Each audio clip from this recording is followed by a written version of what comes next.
Welcome to JDR news. బులెటిన్ల ముందుగా headlines.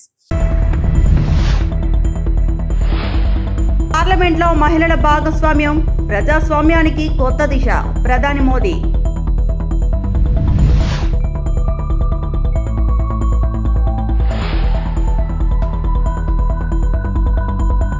లోక్సభలో 16 సంఖ్యపై వాగ్వాదం. రాహుల్ వర్సెస్ నిషికాంత్ దూబే మధ్య మాటల యుద్ధం. లోక్సభలో మహిళా రిజర్వేషన్ల కోసం తెచ్చిన రాజ్యాంగ సవరణ బిల్లు వీగిపోవడంపై కాంగ్రెస్ ఎంపీ ప్రియాంక గాంధీ స్పందించారు. ఇది డిలిమిటేషన్ మహిళల హక్కుల కోసం తీసుకొచ్చిన బిల్లు కాదన్నారు. విపక్షాలన్నీ ఏకతాటిపైకి వచ్చి ప్రభుత్వాన్ని ఓడించాయని తెలిపారు. ఇది ప్రజాస్వామ్యానికి అతిపెద్ద విజయమని పేర్కొన్నారు. ఎన్డీఏకు ఇది చీకటి రోజని, వారు తీసుకొచ్చిన బిల్లు తొలిసారిగా లోక్సభలో ఓడిపోయిందని విమర్శించారు. और वो इतिहास बहुत स्पष्ट है. आपके खड़े होने से सदन में उसका विपरीत कहने से कोई फर्क नहीं पड़ता. महिलाएं देख रही हैं. उन्नाव को देखा, हाथरस को देखा, ओलंपिक की खिलाड़ियों को देखा. यहीं दिल्ली में सड़क पर बैठी थी, किसने पूछा उनको? मणिपुर में महिलाओं को देखा, किसने पूछा? और आज आप संसद में खड़े होकर कह रहे हैं हम मसीहा बनना चाहते हैं महिलाओं के. तो ये बहुत स्पष्ट है कि ये महिला आरक्षण बिल की बात नहीं थी, ये परसीमन की बात थी.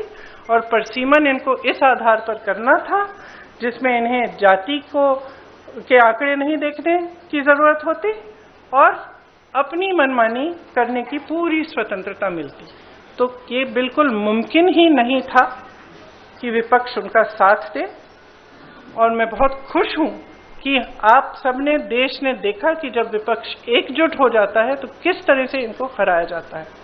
किसी ने मुझे पूछा आते हुए कि ब्लैक डे है, आप ये सरकार कह रहे हैं कि ब्लैक डे है. ब्लैक डे इनके लिए इसलिए है क्योंकि पहली बार इनको धक्का लगा जो लगना चाहिए था. आज की महिलाओं की समस्याएं बहुत ज्यादा बढ़ रही हैं, संघर्ष बढ़ रहा है. बेवकूफ नहीं है महिलाएं, सब कुछ देख रही हैं. वो PR मीडिया बाजी वो अब नहीं चलेगी.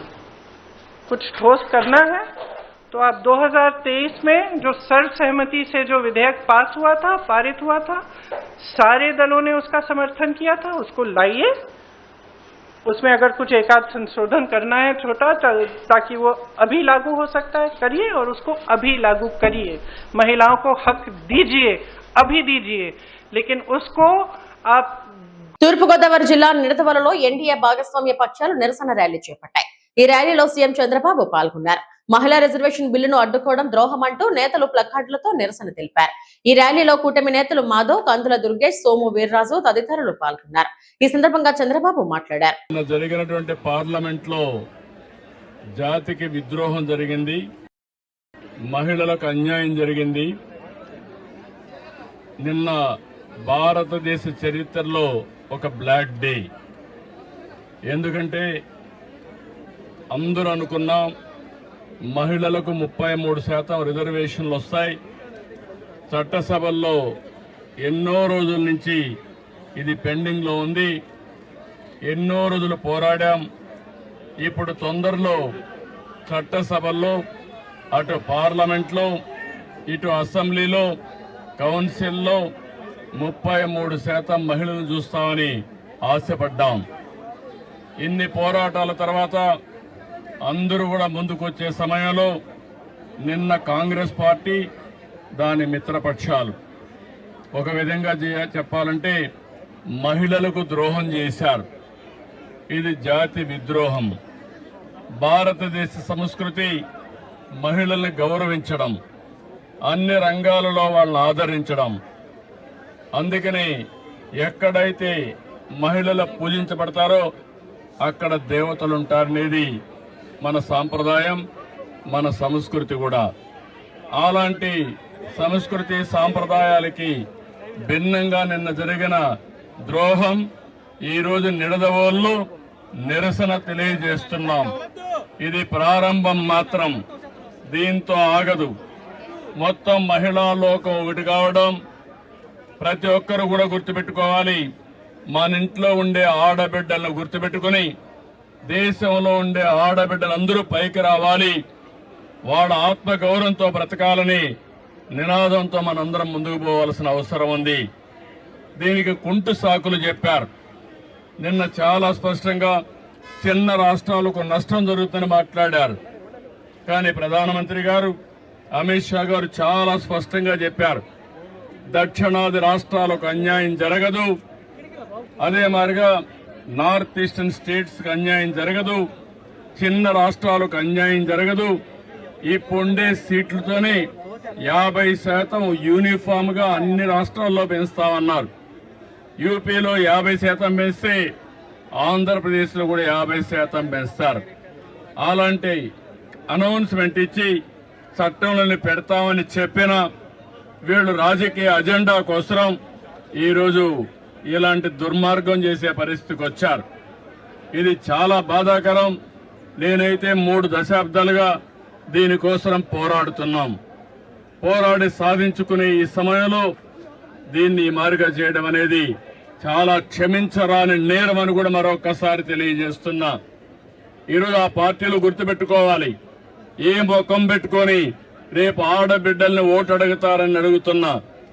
ఆడబిడ్డలంటే అంత చులకనని అడుగుతున్నా. అంటే ఆడబిడ్డల్ని ఇంటి వరకే పరిమితం చేయాలన్న అహంకారంతో ఇలాంటి దుర్మార్గమైన కార్యక్రమానికి దోహదం చేశారు. అందుకే నిన్న ఒక విద్రోహ దినం ప్రతి ఇంటికి తీసుకుపోవాల్సిన అవసరం ఉంది. ఈ రోజు మాత్రం ఇక్కడ ప్రారంభం. మహిళా బిల్లు పేరుతో డిలిమిటేషన్ బిల్లు తీసుకొచ్చారని కేంద్ర ప్రభుత్వంపై తెలంగాణ సీఎం రేవంత్ రెడ్డి విమర్శలు గుప్పించారు. మహిళా బిల్లు వీగిపోవడంతో ప్రతిపక్షాలపై అసత్య ప్రచారం చేస్తున్నారని మండిపడ్డారు. ఢిల్లీలో ఆయన మీడియాతో మాట్లాడారు. మహిళల సంక్షేమానికి కాంగ్రెస్ పార్టీ చాలా చేసిందని పేర్కొన్నారు. మహిళా బిల్లు వీగిపోవడం బీజేపీ విధానాల ఓటమిగా భావించాలి. ఈ బిల్లుపై ప్రధాని మోడీకి నిజాయితీ లేదు. నిజాయితీగా మహిళా రిజర్వేషన్ బిల్లు తీసుకొస్తే పార్లమెంట్ లో అందరూ మద్దతు తెలిపేవారు. మహిళా బిల్లు పేరుతో డిలిమిటేషన్ బిల్లు తీసుకొచ్చి దక్షిణాదికి అన్యాయం చేయాలని చూశారు. ప్రధాని మోడీ ఉత్తర దక్షిణ భారత్ మధ్య అంతరాలు సృష్టించే విధానాన్ని విరమించుకోవాలని అన్నారు.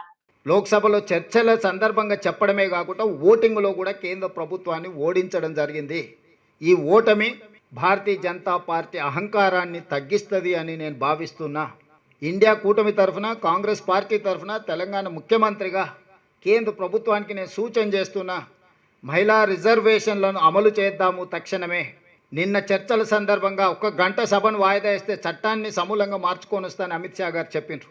1 గంటలోనే చట్టాన్ని సవరించగలిగిన శక్తి సామర్థ్యాలు ఉన్నప్పుడు ఈరోజు శనివారము, రేపు ఆదివారం, సోమవారం రోజు తిరిగి సభలను ప్రారంభించి మహిళా రిజర్వేషన్లు అమలు చేయడానికి అవసరమైన చట్ట సవరణలతో మహిళా రిజర్వేషన్లను అమలు చేయడానికి చట్టాన్ని తీసుకురావాలని, ఆ చట్టానికి కాంగ్రెస్ పార్టీ సంపూర్ణంగా మద్దతు పలుకుతుంది. మిగతా విపక్షాలను, ప్రతిపక్షాలను అన్నిటిని కూడా సమన్వయం చేసే బాధ్యత కాంగ్రెస్ పార్టీ తీసుకుంటుంది. ఎందుకంటే స్వతంత్రం వచ్చిన తర్వాత పురుషులతో పాటు మహిళలకు సమానంగా ఓటు హక్కు ఇచ్చింది కాంగ్రెస్ పార్టీ. అమెరికా లాంటి దేశంలో మహిళలకు ఓటు హక్కు ఇవ్వడానికి 150 సంవత్సరాలు పట్టింది.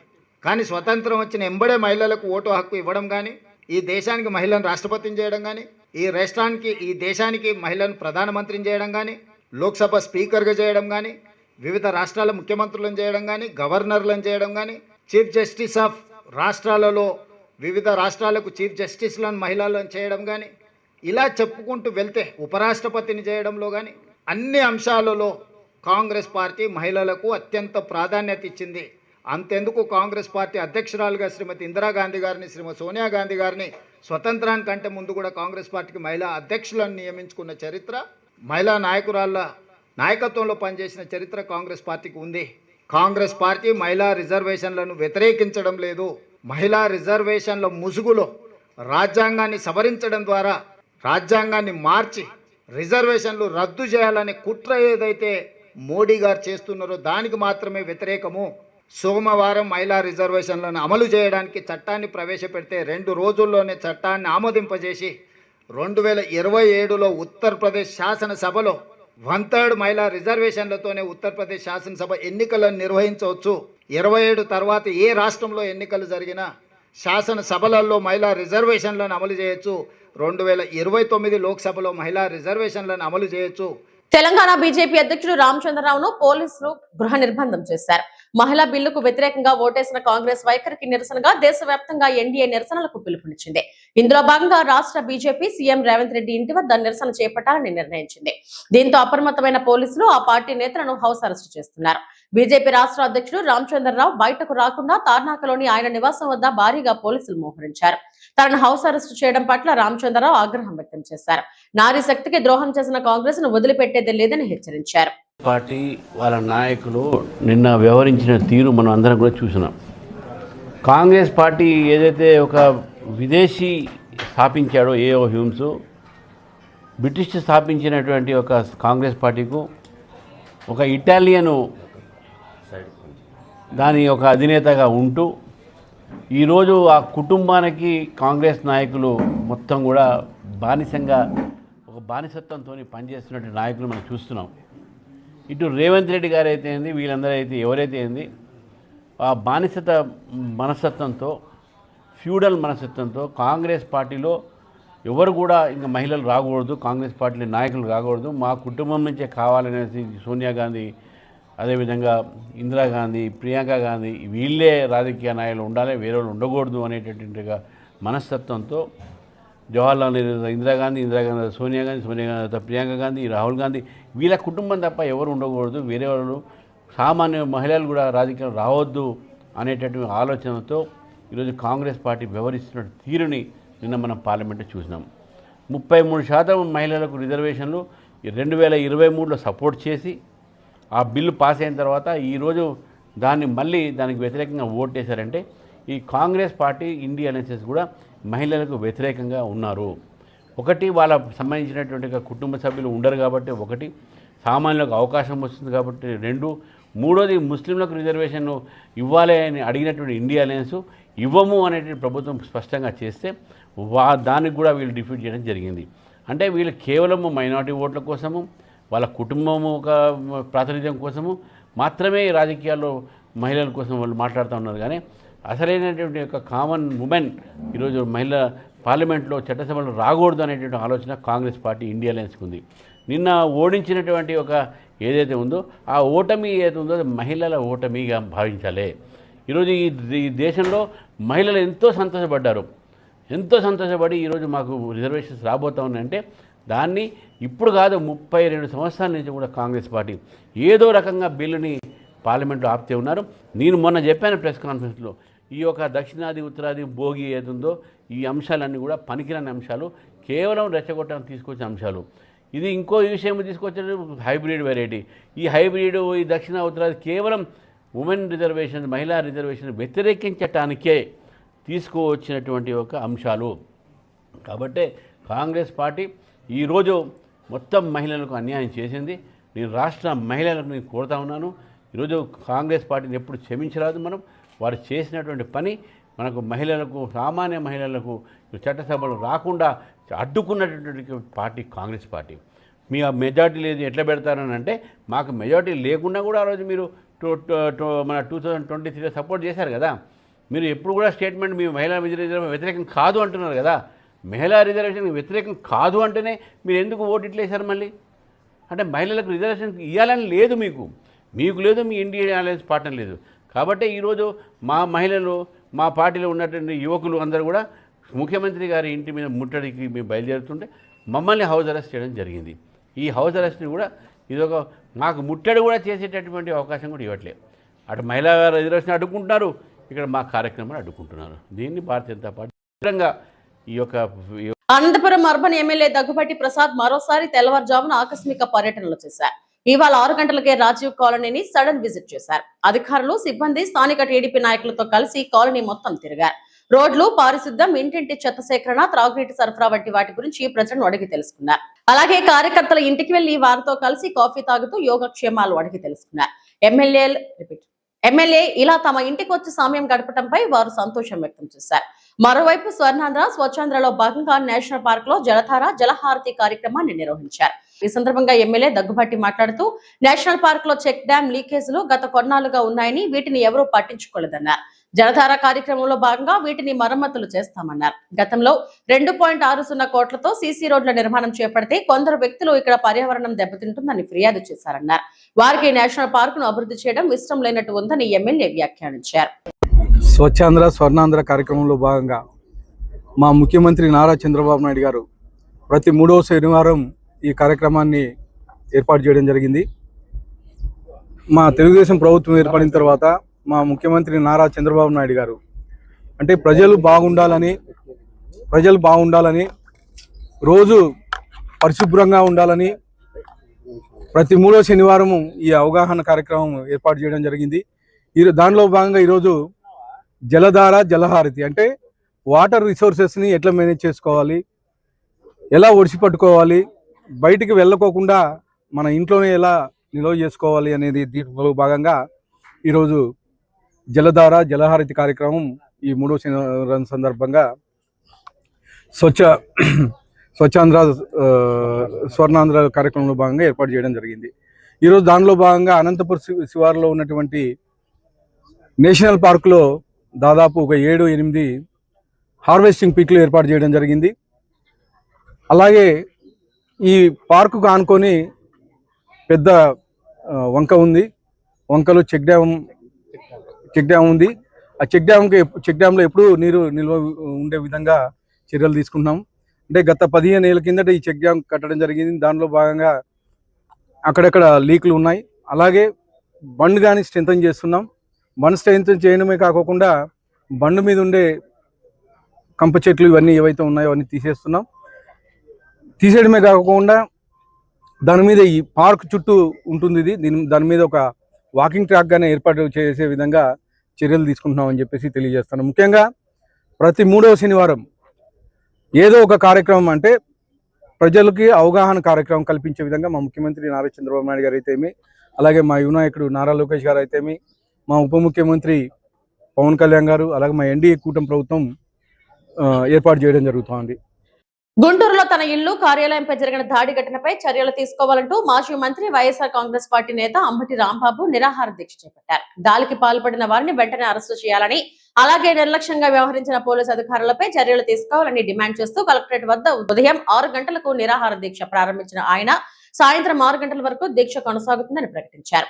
ఇక అంబటి రాంబాబు దీక్షకు ఎమ్మెల్సీ అప్పిరెడ్డి, వైసీపీ నేతలు నూరి ఫాతిమా, డైమండ్ బాబు, వేమారెడ్డి తదితరులు మద్దతు తెలిపారు. ఈ సందర్భంగా ఆయన మాట్లాడుతూ తన ఇల్లు, ఆఫీస్ పై అత్యంత దారుణంగా దాడి జరిగిందన్నారు. కార్లు, ఫర్నిచర్ ధ్వంసం చేశారని, అసభ్య పదజాలంతో దూషించారని ఆరోపించారు. ఇదంతా పోలీసుల సమక్షంలోనే జరిగిందని పేర్కొన్నారు. లోకేష్ ఉన్నాడు, పెమ్మసాని చంద్రశేఖర్ ఉన్నాడు, ఆయన పైన చంద్రబాబు నాయుడు గారు ఉన్నారు. ఉంటే కొడతారా? ఉంటే నా ఇంటి మీద పడి దోషం చేస్తే కేసు పెట్టరా? నా ఇంటి మీద పడి దోషం చేస్తే వాళ్ళని లోపల పెట్టరా? ఇదేనా చట్టం? వదిలిపెట్టడి రాంబాబు, గుర్తుపెట్టుకోండి.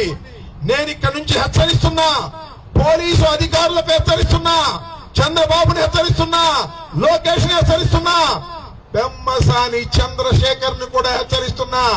ఏదో 12 గంటల నిరాహార దీక్ష చేసి ఇంట్లోకి వెళ్లి పడుకుంటాడు అనుకుంటారు ఈ రాంబాబు. ప్రాణం పోయినా వదిలిపెట్టను.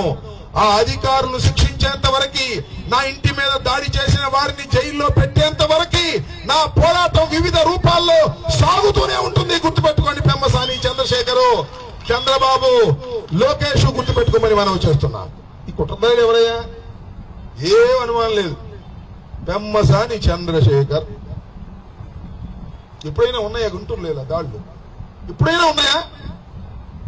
ఎంతమంది మంత్రులు చేశారు గుంటూరులో? ఎంతమంది శాసనసభ్యులు చేశారు? ఎప్పుడైనా ఏదో ఘర్షణ ఉంటే ఆ ఎన్నికల సమయంలోనో ఆ బూతుల దగ్గర అట్టా ఇటా నెట్టుకోవడం తప్ప ఇళ్ల మీద పడి దాడులు చేసే సంస్కృతి ఈ గుంటూరులో తీసుకొచ్చింది పెమ్మసాని చంద్రశేఖర్. గుర్తు పెట్టుకో. దీనికి ప్రతిఫలం చట్టబద్ధంగా నువ్వు అనుభవిస్తావని కూడా ఈ సందర్భంగా చెప్పదలుచుకున్నా.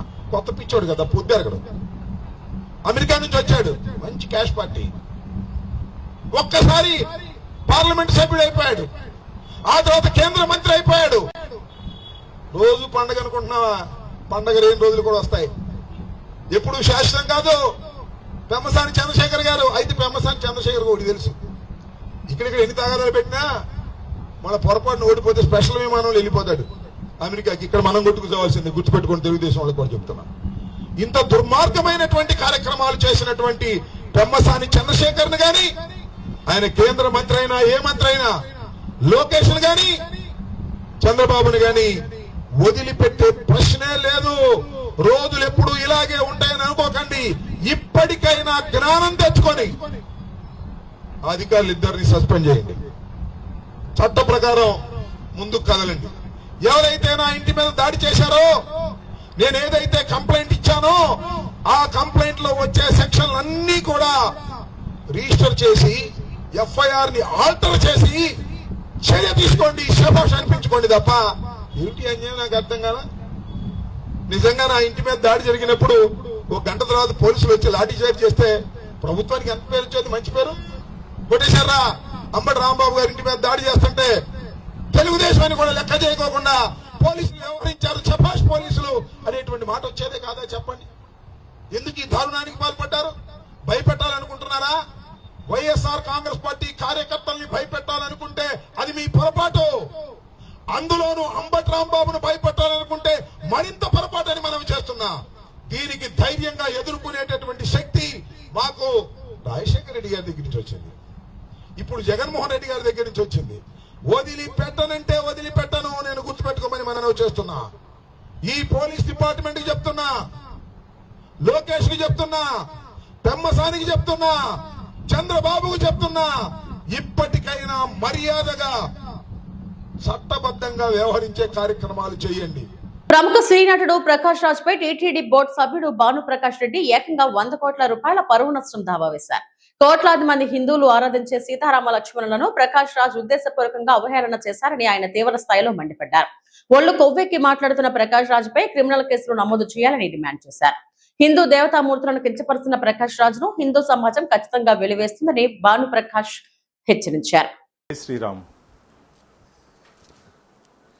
కోట్లాది మంది హిందువులకు ఆరాధ్య దైవం, కోట్లాది మంది హిందువులు పూజించే ఆరాధ్య దైవం, కోట్లాది మంది హిందువులు రాముడు లాంటి భర్త, రాముడు లాంటి అన్న, రాముడు లాంటి తమ్ముడు, రాముడు లాంటి స్నేహితుడు కావాలని చెప్పి పరితపిస్తున్నటువంటి ఈ కలియుగంలో ప్రకాష్ రాజ్ అనే ఒక నీచుడు, దుర్మార్గుడు ఈరోజు శ్రీరామచంద్రమూర్తి గురించి, లక్ష్మణస్వామి గురించి, సీతమ్మ గురించి అవహేళనగా మాట్లాడడాన్ని తీవ్రంగా ఖండిస్తూ వెంటనే హిందువులకి బహిరంగ క్షమాపణ చెప్పాలని చెప్పి డిమాండ్ చేస్తున్నాను. ఒళ్ళు కొవ్వెక్కి ప్రకాష్ రాజు మాట్లాడుతున్నాడు. తస్మాస్ జాగ్రత్త. తమాష అనుకుంటున్నావా? హిందువుల మనోభావాలు కించపరిచే విధంగా, బాధపడే విధంగా, గాయపడే విధంగా మాట్లాడి రాక్షస ఆనందం పొందుతున్నావు. నీకు ధైర్యము దమ్ము ఉంటే అన్యమతస్థులకు సంబంధించి వారి గురించి ప్రస్తావన చేసే ధైర్యం ఉందా నీకు? ఈరోజు రాజకీయ నాయకులు కానీ ఎవరు కానీ రామరాజ్యం కావాలని చెప్పి కోరుకుంటుంటే ఈ సందర్భంలో శ్రీరామచంద్రమూర్తి గురించి అవహేళనగా మాట్లాడడం ఇది మంచిది కాదు. వెంటనే హిందువులకు బహిరంగ క్షమాపణ చెప్పాలి. ఈరోజు మా లీగల్ అడ్వకేటు అజయ్ కుమార్ ద్వారా మేము ప్రకాష్ రాజ్కి లీగల్ నోటీస్ పంపిస్తున్నాం. 100 కోట్ల రూపాయలు డెఫర్మేషన్ కూడా వారి మీద హిందువుల తరపున వారిని చెల్లించాల్సిందిగా డిమాండ్ చేస్తున్నాం. ఇది మంచిది కాదు. దీని మీద క్రిమినల్ కేసులు కూడా నమోదు చేయాలని చెప్పి మేము పోలీస్ శాఖని విన్నవించుకుంటున్నాం. అలాగే వారికి కూడా ఒక కంప్లైంట్ కూడా వారికి కూడా ఇవ్వబోతున్నాం.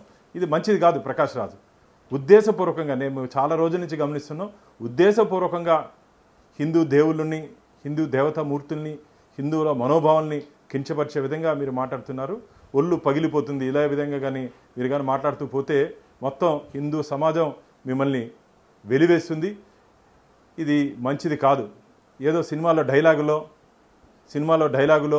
లేకపోతే సినిమాలో యాక్టింగ్ అనుకుంటున్నావా మా రామచంద్ర గురించి మాట్లాడడం? నువ్వు ఇది మంచిది కాదు. ప్రసిద్ధ రాహు కేతు సర్పదోష నివారణ క్షేత్రం శ్రీకాళహస్తి దేవస్థానంలో 500 రూపాయల రాహు కేతు పూజలను రద్దు చేయాలనే నిర్ణయంపై వివాదం చెలరేగింది. సామాన్య భక్తులకు అందుబాటులో ఉన్న ఈ పూజలను కొనసాగించాలని మాజీ ధర్మకర్తల మండలి అధ్యక్షుడు అంజూరు తారక శ్రీనివాసులు డిమాండ్ చేశారు.